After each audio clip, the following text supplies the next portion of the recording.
Добрый день, дорогие зрители! Мы сегодня расскажем о священном якутском сёрё. На русском будет сеновка называться.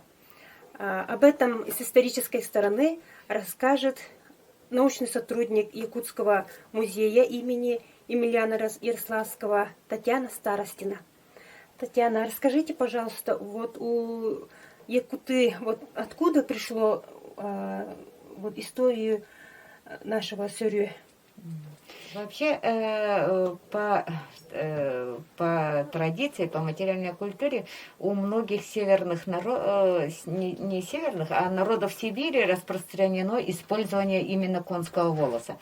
И это считается одним из древних вариантов использования волоса в виде веревок и вообще изделия из конских волос. И поэтому вот такие вот именно циновки сёрё, да, они были распространены и среди и других народов Сибири, но в частности сёрё как таковое, да, циновка, она и получила очень большое распространение у якутов. Им покрывали нары, которые располагались вдоль стен юрты, и также эти нары были расположены еще и в урасье, летней жилище. И поэтому вот такие вот плетеные циновки, они использовались, допустим, как издревле материал был очень распространенный. А вообще конский волос, он, по замечаниям Серошевского, отличается на разные виды. Самый хороший волос, по замечанию Серошевского, указывается, самый хороший это из конского хвоста, а средний он получается из конской гривы, а совсем уже так сказать, не очень хорошего качества получается с очеса, когда, соответственно, весной начинают счищать после линьки вот хвосты и гривы лошади. И тогда получается очес. И вот эти хвосты и волос, которые получали вот после первичной обработки, когда их рассортировывали, да, и в своем труде Веленский в 1916 году заметил, что подразделяется на такие сорта, которые имеют на рынке более высокий спрос. Белый конский волос считался он более востребованным на рынке, потому что из него плели разные сети, невод и также различные селки для мелких, ну, для ловли птиц. И поэтому они, так как белый волос, он в воде, когда погружается, он отсвечивает, и его не видно практически, да, и поэтому считалось, что он очень ценный по своим качествам, по расцветке, и поэтому его в 1916 году на рынке продавали 1 фунт за 2 рубля. То есть это 1 фунт сейчас равняется где-то около полкило. 500 грамм получается, да? И вот его таким образом конский волос, он был предметом торговли и обмена. И те народы Сибири, которые занимались скотоводством активно, они получали, конечно, вот такой материал, который имел широкий обхват вот всех хозяйствующих народов, которые проживали в Сибири. Те народы, которые не разводили дома, вот такой, не занимались скотоводчеством, это эвенки, ханты, манси, да, они путем обмена и купли-продажи, они себе покупали вот конский волос. И таким образом он становился предметом торговли. И этот конский волос, получаемый вот из хвоста, он считался самым лучшим. И также вот из него плели различные, в XIX веке особенно возникают различного рода шляпы, картузы, В наших фондах хранятся уникальные предметы в виде... Один интересный предмет – это чарапче, очки. Очки, которые защищают… очки сделаны из конского хвоста и обрамляют края очков тонкая ровдуга. И очки защищали от пыли и от яркого солнца, особенно весной. А еще также применяли из конского волоса, плели шляпы и различные картузы. Есть один картуз, который сделан из черного конского волоса. Работа очень интересная в том плане, что декор этого головного убора сделан из окрашенного конского волоса, который получил бледно-желтый цвет. Именно окрашивали? Да, и оказывается, у якутов существовал способ окраски конского волоса. Брали хвощ, и называется по-якутски сибикте, и окрашивали в его отваре белый любого цвета, да, и отваривали в этом настое этого хвоща и получали коричневый цвет. Ага. А когда хотели получить желтый, бледно-желтый, зеленоватый оттенок, да, вот такой, то они кипятили ягель, и в этом отваре ягеля, да, поместив, вот, отварив конский волос, они получали вот такой другой уже оттенок, уже не белый оттенок, а и не серый, да, допустим, вот такой, как мы видим с вами, а он уже получался бледно-желто-зеленого цвета. И поэтому вот такие эстетические, уже вносилось эстетическое разнообразие, цветовосприятие вот у народа. И это показывает и рассказывает о том, что плетение из конского волоса и использование его в различных вариациях, да, оно говорит о том, что получило довольно-таки широкое распространение, как и ремесло, собственно говоря, да, вот именно плетение из конского волоса, и его конечный продукт, который имел широкое применение вообще в смысле, да, имеется в виду. Как тот же Веленский отмечал в своем труде в 1916 году, и работы из конского волоса стоили довольно-таки дорого, потому что и этот труд был кропотливый, и, допустим, вот циновку с серьей, да, размером 2 на 3 аршина, аршин это 70 сантиметров, да, получается длиной 2 метра с лишним и шириной 1,5 метра. Вот такое вот изделие они, 2 женщины заканчивали за 1 месяц, плели. Работа была кропотливой, и постоянно вот этим надо было заниматься. И, соответственно, они продавали вот такие половики. Он описывает именно данный Вилюйский округ, да, и в городе Вилюйске продавались вот такие половики. Начиная маленькие половики стоили 1 рубль, и заканчивая самые большие серии стоили 5 рублей. И таким образом это постепенно становилось в начале 20 века от простого кустарного производства, оно перешло уже в ремесленный вариант. Как появилось, как, собственно, ремесленничеством пошло, да. И не только в Вилюйском округе это было распространено, но также оно получило распространение и в центральном улусах Якутской области, в Меге на Кангаласском улусе,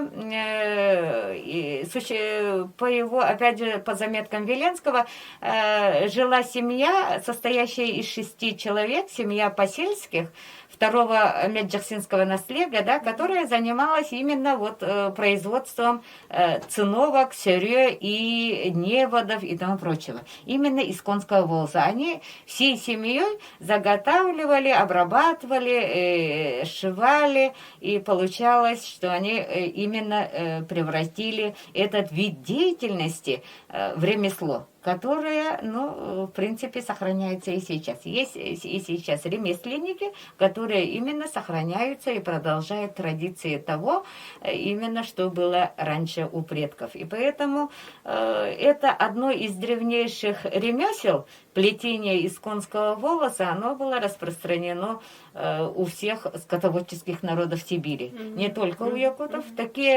Такой же вид ремесел и сохранился у бурятов, алтайцев, тувинцев. Есть хакасов есть такой вариант. Но у них техника, возможно, другая. И способы плетения разные, но в конечном варианте, да, ну и в конечном варианте, что они использовали все конский волос. И получается, вот этот природный материал, он очень качественный. Его использовали во всех своих отраслях своей жизни, можно сказать, да. Как мы знаем, якуты использовали конский волос еще для того, чтобы сшивать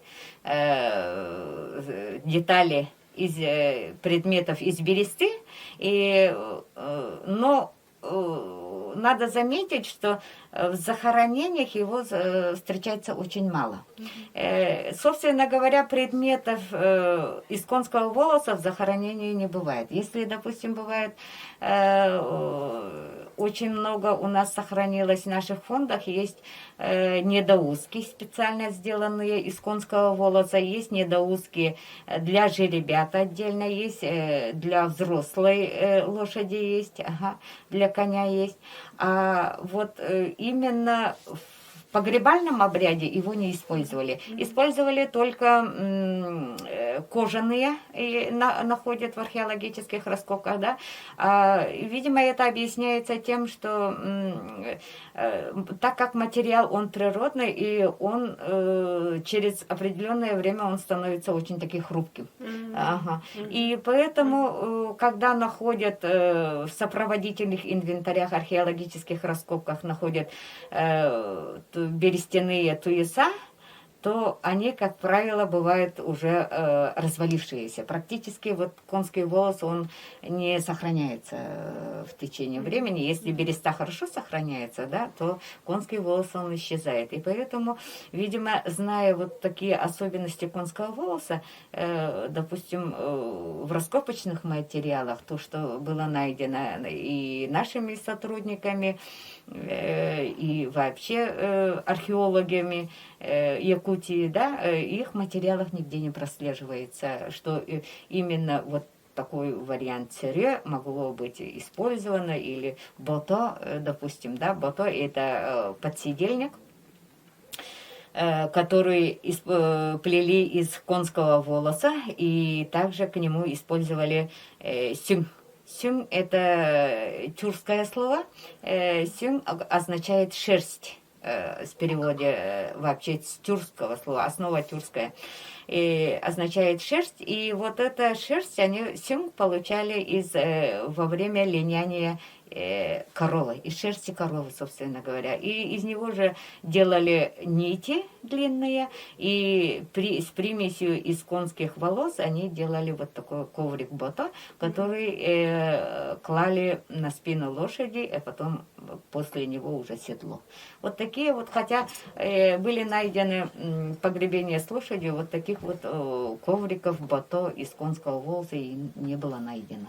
Поэтому они, таким образом можно сказать, что они в этом варианте, как погребальный вариант или сопроводительный вариант, сёрё и вообще изделия из конского волоса они не использовались, надо отметить. И поэтому в археологических материалах нет, но в этнографических наших коллекциях нашего музея есть довольно-таки интересная коллекция именно из конского волоса.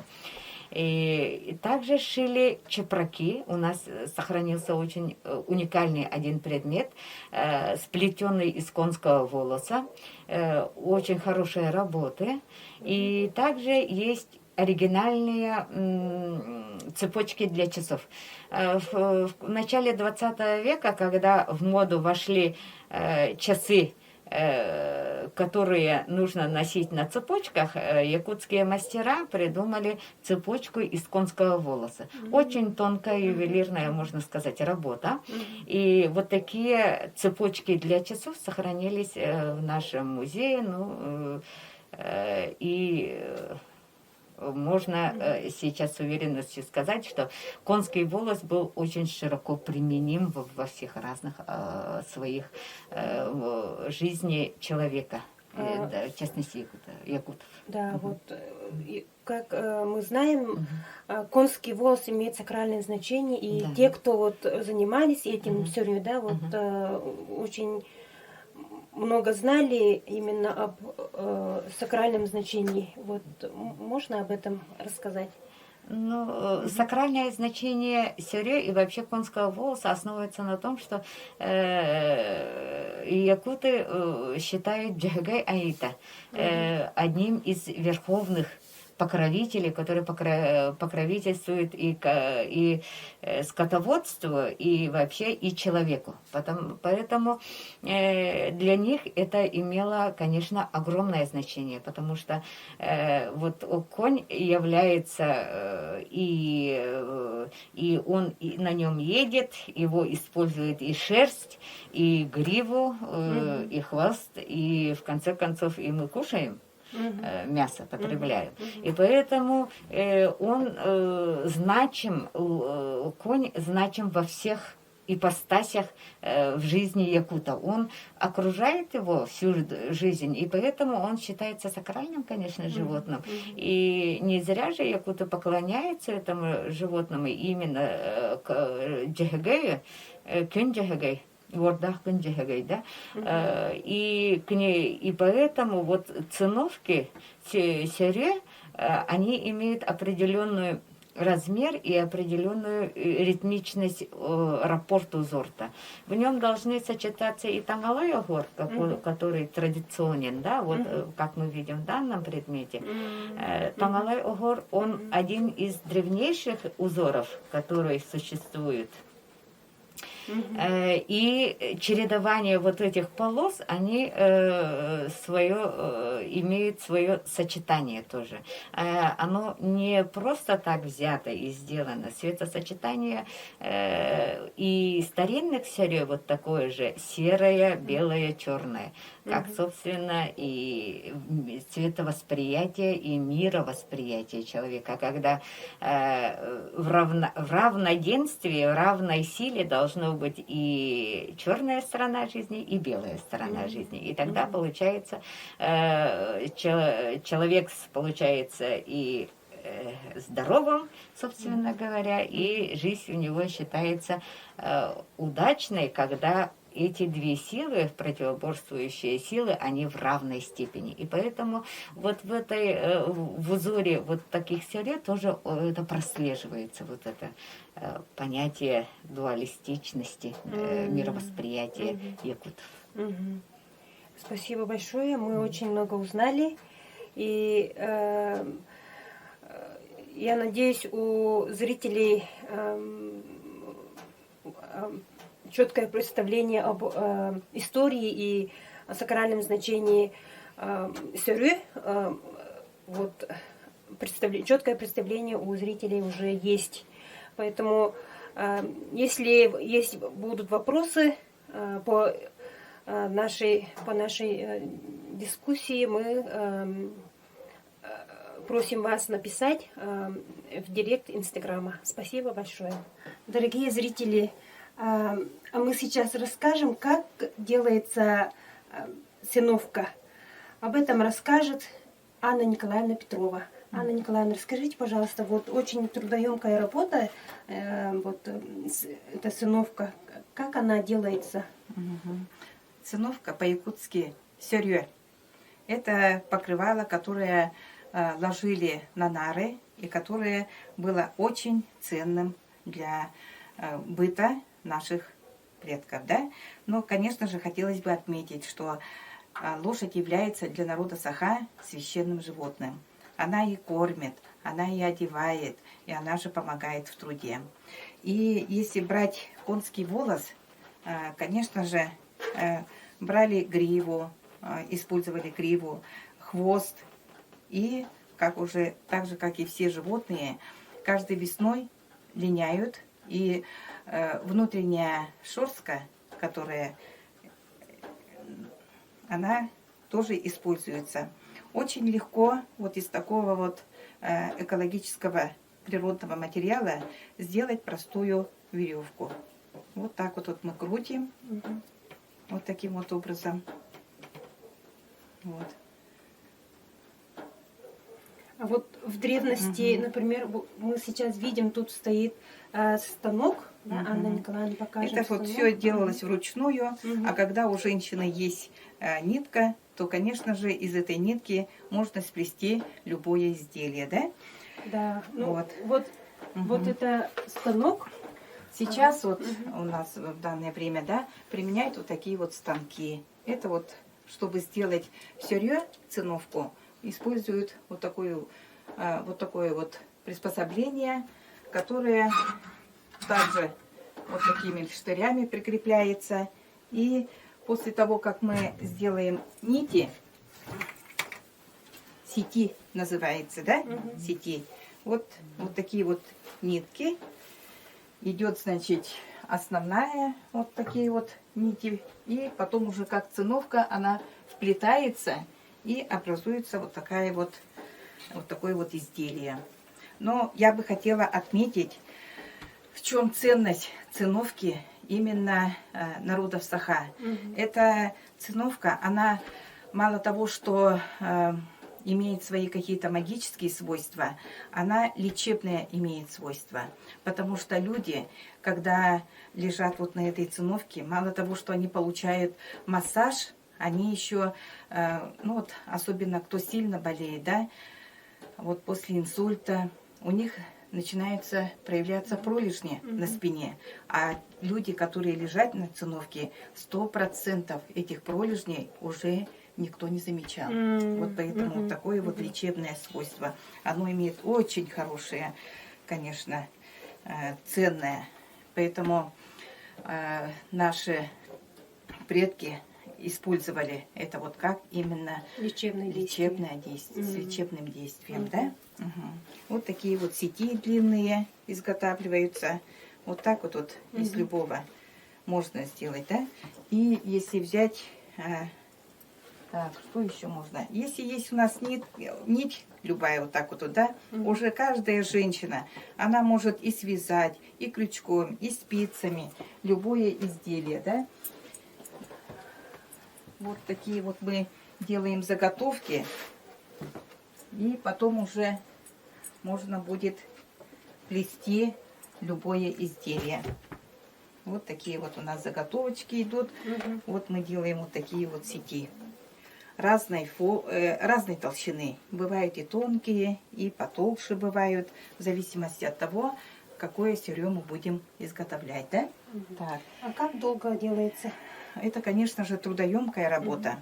Во-первых, после того, как мы берем волос гривы, надо будет разделить каждый волосок, для того, чтобы он не цеплялся друг за друга, чтобы он как-то вот ровно эта нить у нас пошла. И чем у нас оно будет хорошо вот так вот все разделено, значит и нитка у нас будет иметь основную такую вот определенную какую-то толщину, да? Вот.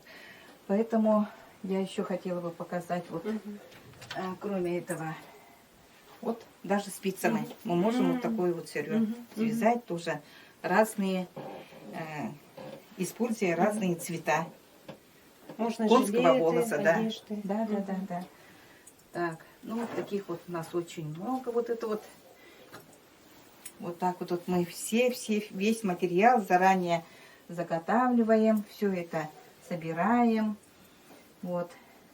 А кроме этого, значит, ну, вот таким вот образом можно, да, делать вот так вот нитку.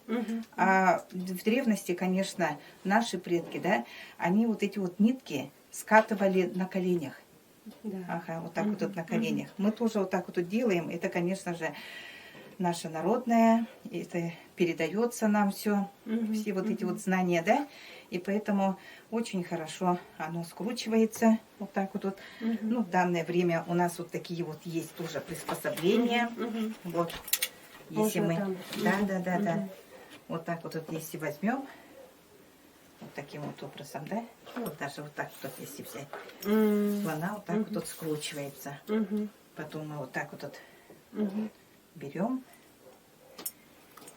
и вот таким вот образом можно будет скрутить тоже, сделать Мгм. нитки. Вот И такие после- нитки Да, получаются. такие нитки у нас Мгм, получаются, мгм, которые называются сети. мгм, Белую нитку, Мгм, если мгм, взять в мгм. сочетании с черным цветом, мгм. да, и можно сделать вот такие вот, где у нас, да, их, ага. Вот такие вот ручки Мгм, для мгм, гыря. мгм, Ага. Вот такие вот сочетания, да, мгм. и били тухкины. Где у нас?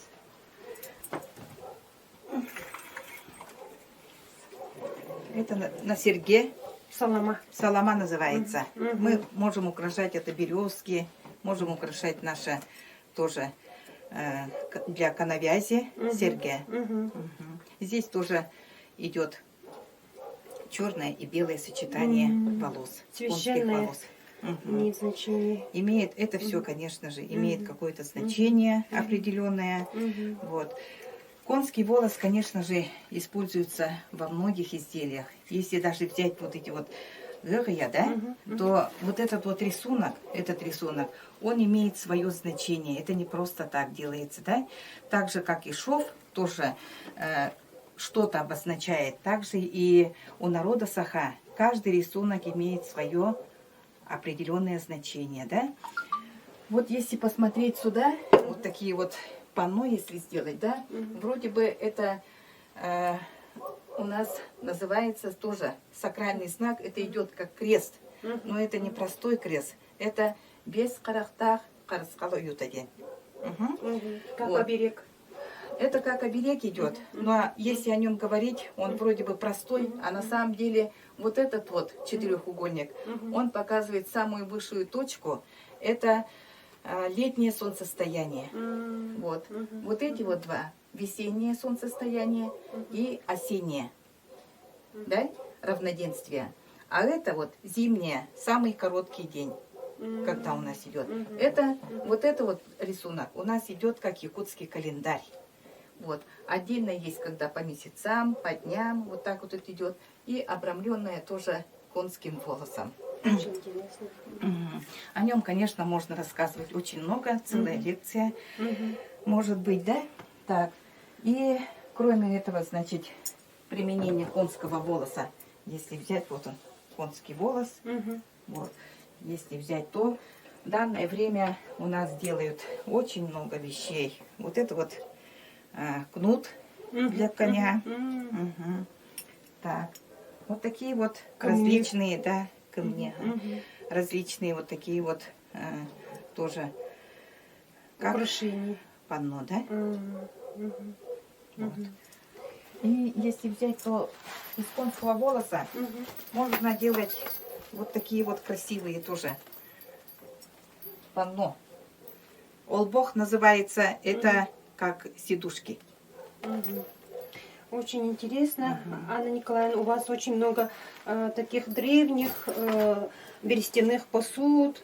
Вот мы находимся на вашем балагане. И я бы хотела вот рассказать зрителям назначение вот таких берестяных посуд. Вот, для доения коров она имела круглую форму. Это для доения кобыл она имела плоскую форму. Ага. Ой, она тонете. Ручка, тут тахтемину. А для Анны Николаевны, мы находим Анна Николаевна, мы находимся на вашем балагане. Очень интересно. И тут есть очень такие древние посуды берестяные. Это маллахагейт, а это ырая для доения коров. Вот зрителям хотелось бы сказать, что для доения коров ручки таких ырая имели круглую форму, а для доения кобыл они имели такую плоскую ручку. Вот даже на это можно увидеть вот такую практичность и сакральность наших традиционных ремесел якутских. Очень интересно, и хотелось бы сейчас, Анна Николаевна, для зрителей показать дейбирь, как она делается. Так, в применении конского волоса дейбирь это означает комара-махалка. Вот. Его можно делать из гривы волос или из конского волоса хвоста. Из хвоста тоже можно сделать, да? Ну, для, конечно, тела, вот если взять, да, то грива, она намного мягче и как-то приятная к телу. И вот когда вот так вот мы размахиваемся от комаров, то можно сказать, что мы не только отпугиваем комаров от себя, но еще и очищаем свою ауру вокруг, да? Она очень приятная, и вообще вот так вот ее даже хорошо носить с собой, да? Так, я бы хотела вам показать, как можно изготовить дейбирь. В продолжение, если говорить о применении конского волоса, то я бы хотела вам показать на примере дейбирь. Это махалка от комаров. Махалку могут делать из волос гривни или из хвоста. Когда мы отмахиваем комаров вокруг себя, то это идет не только отмахивание комаров, но и очищение ауры вокруг себя, потому что конский волос имеет очень магическое значение. Вот. Очищает дом, очищает ауру человека. Вот таким вот образом оно даже применяется в обрядах магических у нас. Так, вначале, значит, я хотела бы вам показать, как делается сам вот такой вот дейбирь. Мы берем несколько волос, и можно вот таким вот образом сделать вот такой вот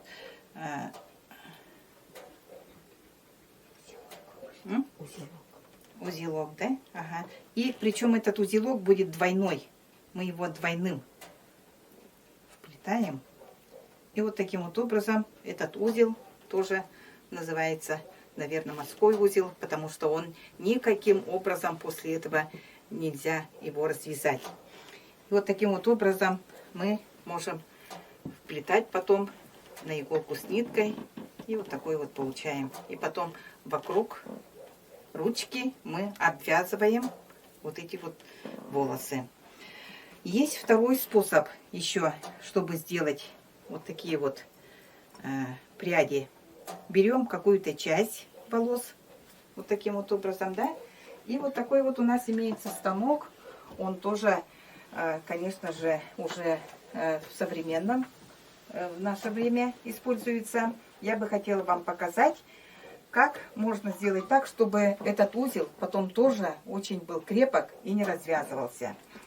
Мы вот так вот проходим. Сначала, значит, вот один гвоздик и вот таким вот образом 3 гвоздика. И вот нитки натянуты, да?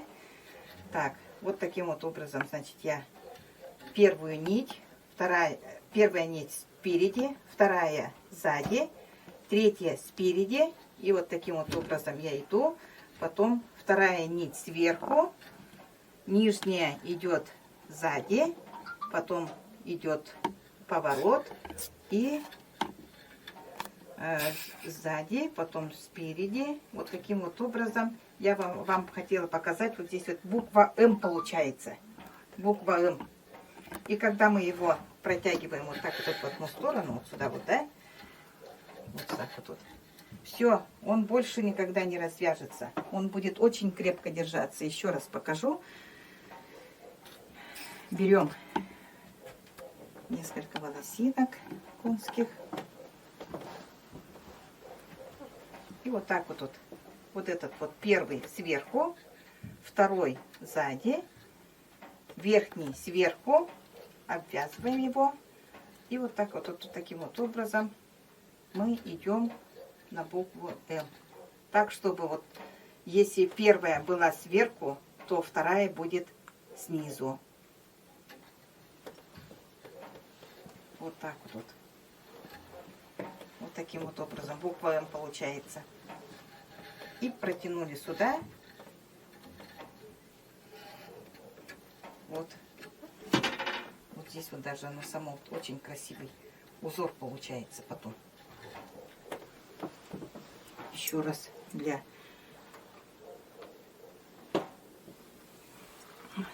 вот берем какую-то часть волос сверху, сзади, сверху огибаем. Потом, если вторая у нас была сзади, то сейчас вот она будет впереди. Вот так вот. Потом огибаем. И сейчас уже пойдет назад, сверху, сверху и впереди. И все. И вот таким вот образом сразу же поворачиваем сюда. Вот таким вот образом, если взять, то даже шиньон волос тоже таким вот образом делается. В чем преимущество, да? Вот когда мы в первом случае делали, то вот эта вот часть обрезается. Видите, вот так вот. Сверху обрезаем, потому что она идет как лишняя. Вот. А здесь вот в данном случае, вот это вот то, что лишнее, оно идет вниз. Видите? И ничего тогда сверху не обрезается. Вот таким вот образом. Вот эта вот махалка, она идет как бы двойная. Двойная и по густоте вроде бы идет вот здесь вот эта вот, которая, она ее будет как бы, чтобы она пышной была, да? Вот эта вот часть. А вот эта вот вторая, верхняя. Вот таким вот образом у нас получается вот такие вот махалки. Это вот, если взять по махалкам, да? Так, и еще применение конского волоса я бы хотела вам показать, да? Конские волосы для того, чтобы как-то вот делать какой-то рисунок, чтобы он был как-то показателен и видно его было бы издалека. Мы берем вот такое вот несколько количества волосиков, да, и вкручиваем. Когда мы вяжем что-нибудь, да, то вот эти вот волосики, они нам мешают, они как бы это в разные стороны. А здесь вот, когда мы вот так вот делаем, еще вот водичкой. Но это все по-народному, мы вот так вот это вот все делаем на коленях. И традиционное оно считается, и даже быстрее, чем вот руками делать. Намного быстрее. Нитка становится крепче. Вот, ее даже после этого даже оторвать тяжело бывает. Вот таким вот образом. Черные нитки, белые нитки. И когда мы чередуем, мы можем получить вот такие вот узоры, которые называются тымырдайи. Угу. Вот из этого тымырдайи можно сделать налобники. Вот такие вот налобники мы делаем. Ну, это сделано таким образом, что может даже одеть и маленький ребенок, и человек уже взрослый. То есть мы делаем вот так вот налобники. Вот такие вот налобники носят для того, чтобы нормализовалось давление. И в то же время, конечно же, она имеет лечебные свои свойства, да? Так, применение еще конского волоса. Я бы хотела показать, что сейчас вот уже в современное время, да, сейчас вот можно делать вот такие вот украшения. Украшения из конского волоса. Браслеты можно делать, серьги можно делать. Они тоже, мало того, что они очень красивые, они еще имеют свои магические свойства. Так, ну и из конского волоса мы плетем женские шляпы. Женские шляпы.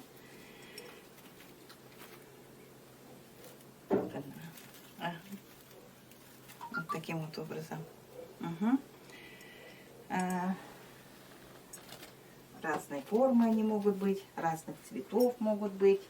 Вот такие вот мужские шляпы.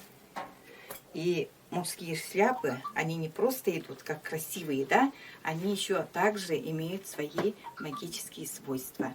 То есть и лечебные, после того, как одевают вот эти вот шляпы, все мужчины говорят, что у них нормализовалось давление.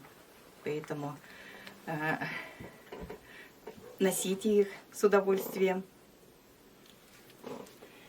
Так, что я еще вам хотела показать бы? Ну, для того, чтобы сделать такие шляпы, мы делаем вот такие вот заготовки.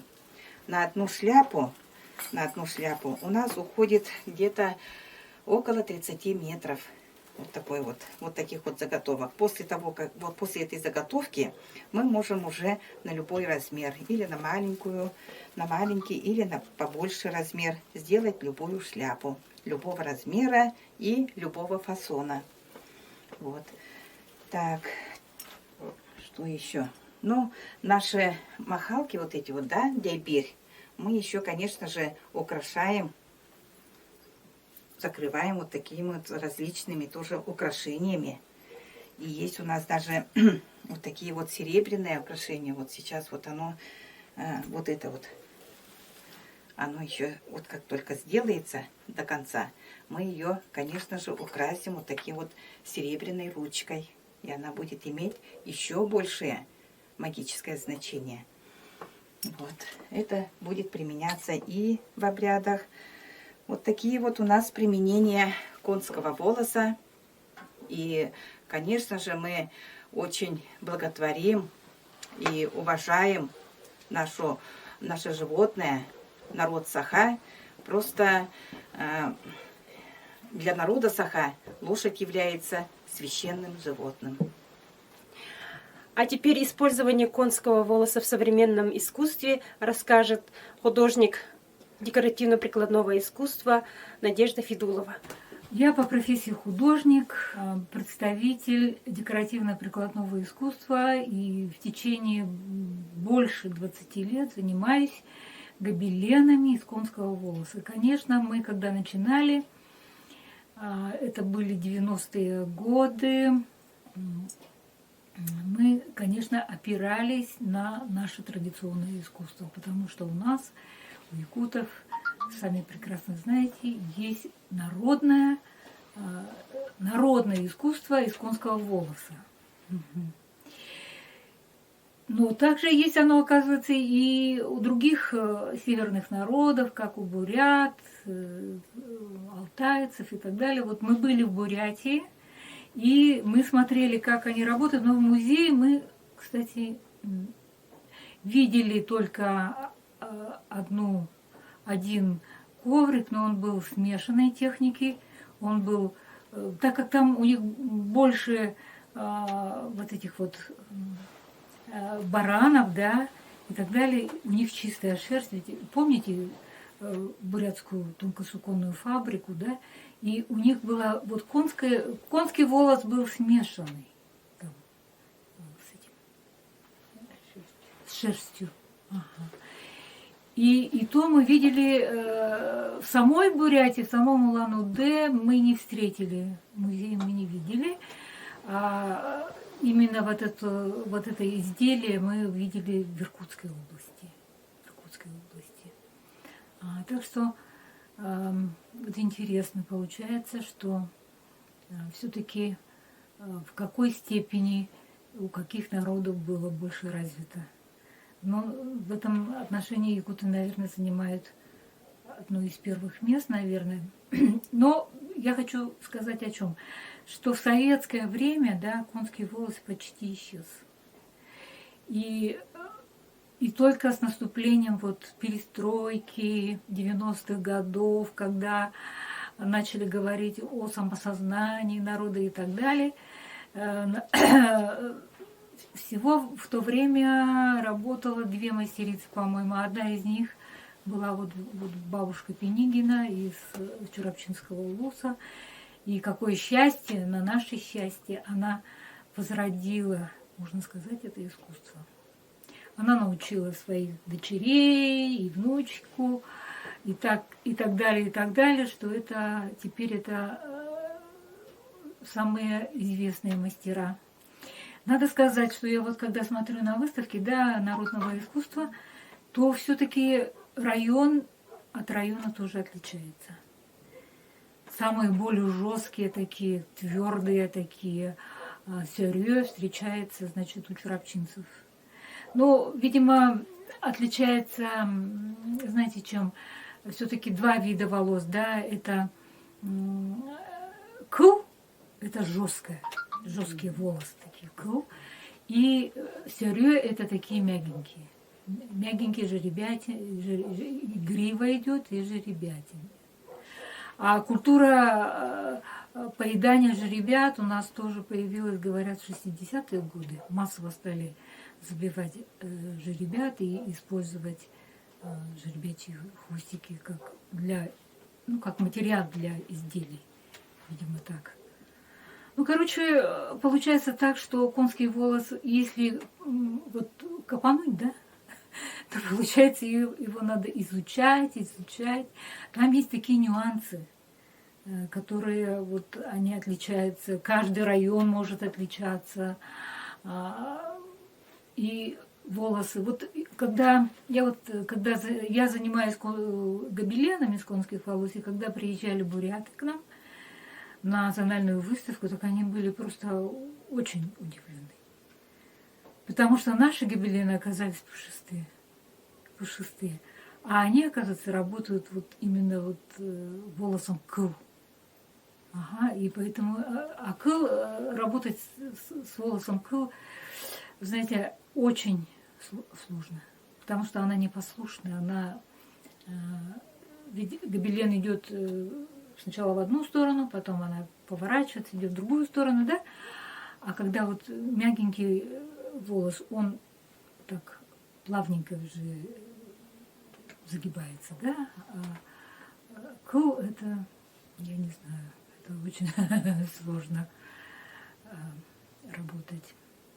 Так, вот я сижу около своего гобелена. Конечно, тематика у нас национальная, якутская, и моя любимая тема – это хапахчи. Хапахчи, как вы знаете, это сакральное место молодоженов, да?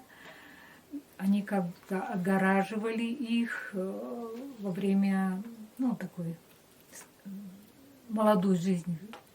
Года 3, да, их отгораживали. Потом они вливались в общую такую жизнь. Ага.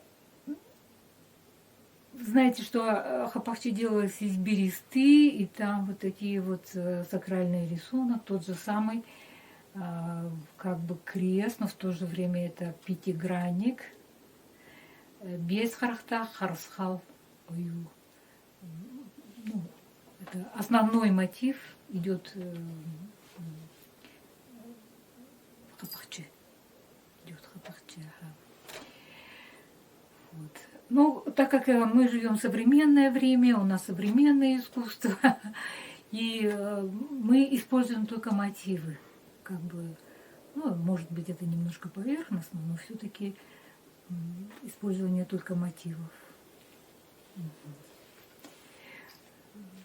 Почему я обратилась к этой теме? Очень потому, что по цветовой гамме, допустим, береста и конский волос, они как-то, даже вот если смотришь издалека, кажется один к одному. Вот цвета, да?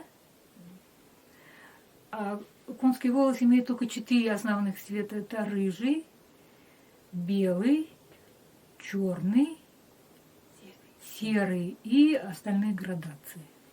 Дорогие зрители, вот конский волос очень прочный, и он, как вы узнали, очень многое сакральное значение имел для народа Саха. И вот одним из них является вот сети.